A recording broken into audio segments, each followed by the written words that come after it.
Deixa eu gravar aqui. Começou. Sim, hoje nós vamos trabalhar a lei da relação, que é o número 3, e da reciprocidade, que é o número 4.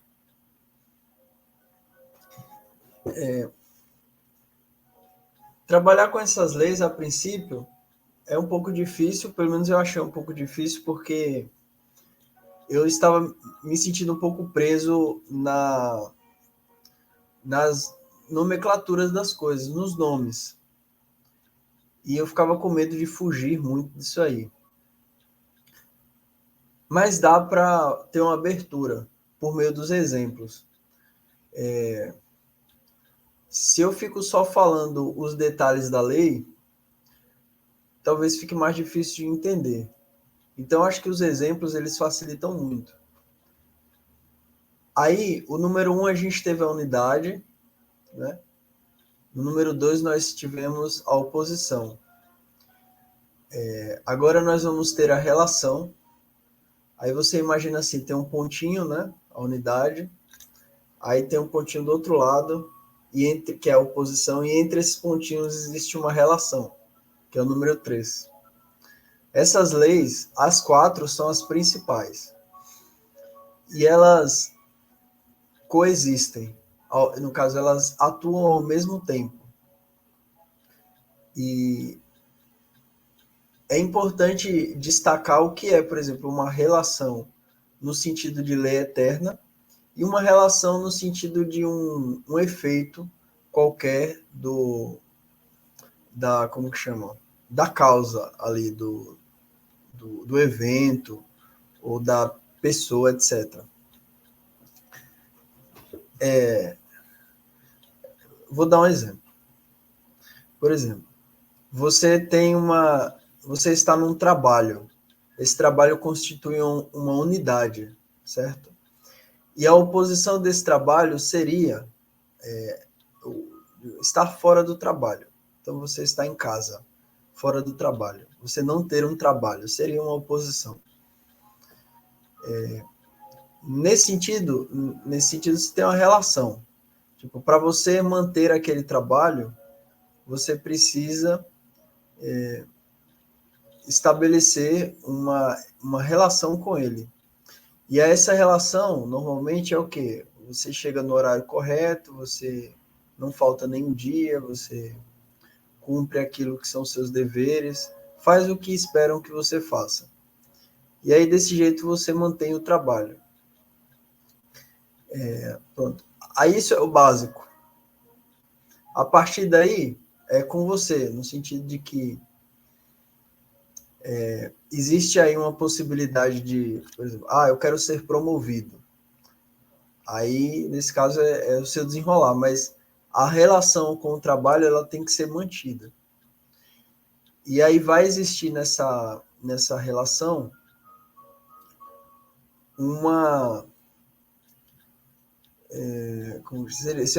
seria uma relação necessária. E aí existem outras relações que você participa, mas que elas não fazem parte da terceira lei. Por exemplo, você tem uma relação com o seu amigo de trabalho ali. Tipo assim, isso não vai influenciar no seu trabalho. Pode não influenciar, se for o caso. Digamos que você, eu passo e dou boa noite, porque eu quero ser gentil.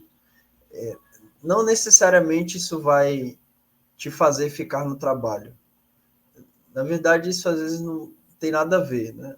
Tipo, passar e dar uma boa noite, às vezes, por exemplo, dependendo de quem você esteja falando, boa noite ou bom dia, você pode causar uma boa ou uma má impressão com o bom dia. Dependendo de quem esteja recebendo a mensagem do bom dia. Tipo, vai ter pessoa que vai achar você simpática e vai ter pessoa que vai vai te desprezar porque você é muito fácil. Ela dá muito bom dia. Prefiro aquela outra pessoa que é mais fechada. Tem essa, né? Essas micro-relações, elas não se encaixam na lei da relação, porque a lei da relação é uma relação necessária para que para que a unidade se mantenha.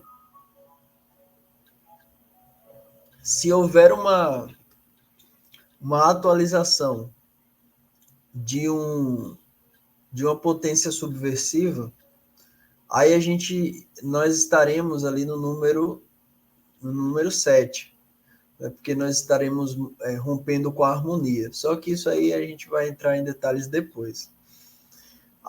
Só para explicar, a atualização da subversão, eu vou chegar nisso aí, tá? Na harmonia, porque eu acho muito da hora.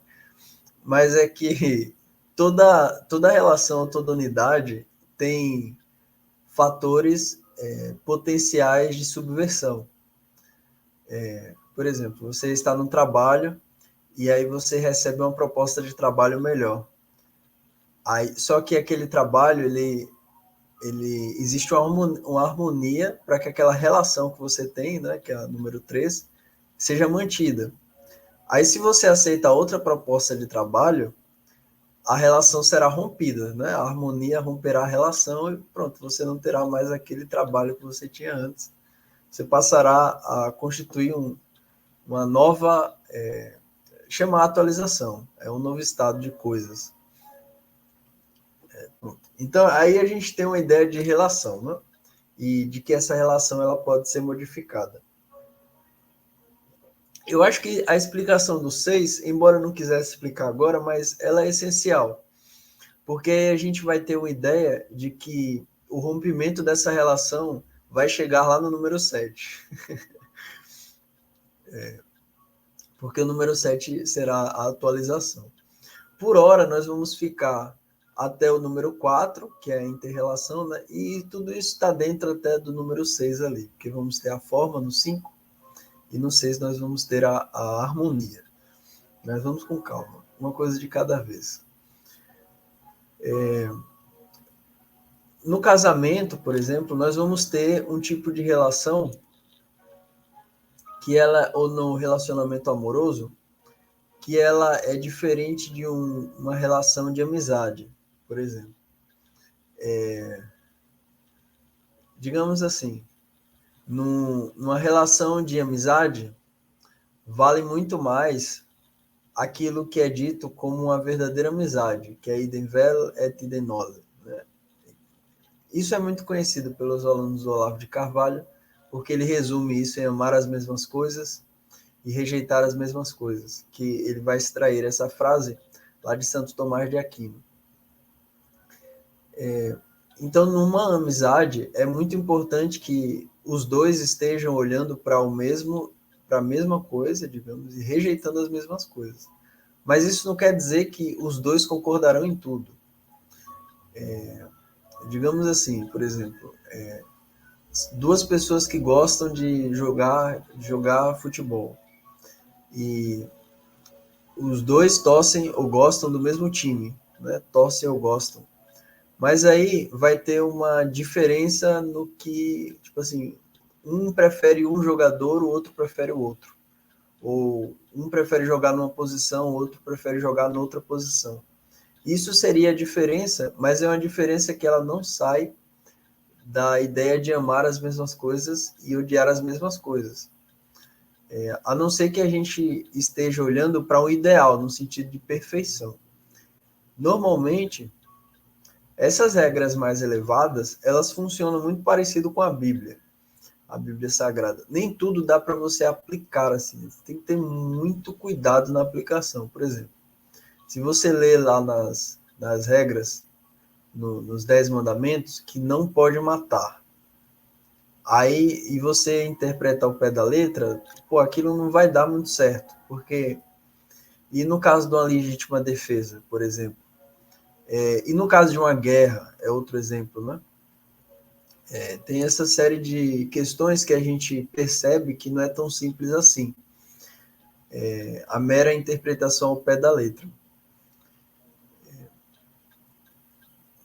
Nesse sentido, até aí, no caso, nós temos também a expressão de uma relação, uma espécie de matriz decisória, em que está você e a lei. Né? Então, você está lá como uma pessoa que vai escolher os rumos da sua própria vida. E no fundo é você quem vai decidir, né? Se você quer obedecer a Deus, se você quer dar